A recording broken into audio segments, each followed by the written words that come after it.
Сәлем достар, бүгінгі ақпаратым балмұздақ жайлы болмақ. Балмұздақ балалар ғана емес, үлкендер де сүйіп жейтін тәттінің түрі. Жаздың аптап ыстығында шөліңізді басатын балмұздақтың ағзаңызға да пайдасы бар екендігін естіп пе едіңіз?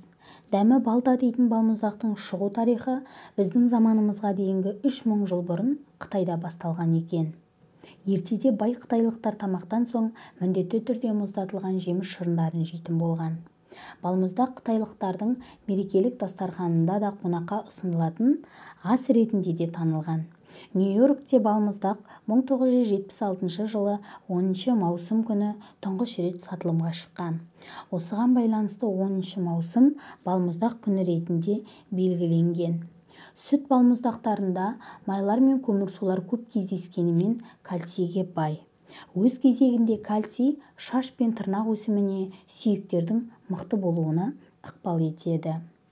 Егер де калориясы аз балмұздақты іздесеңіз, өсімдік майлары қосылған балмұздақты таңдаңыз.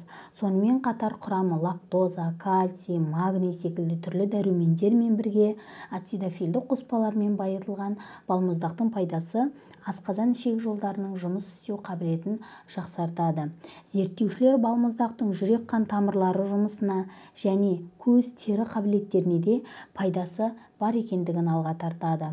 Балмұздақтар депрессиядан шығудың бірден-бір жолы ретінде де ұсынылған. Сондай-ақ балмұздақтың арқасында адам ағзасында серотонин деп аталатын көңіл-күй гормоны пайда болады.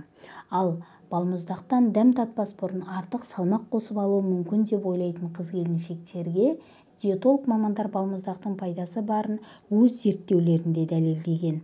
Сондықтан да салмақ қосып аламын деп ешқандай қорқудың қажеті жоқ. Қажетінше балмұздақты тұтына беруіңізге болады.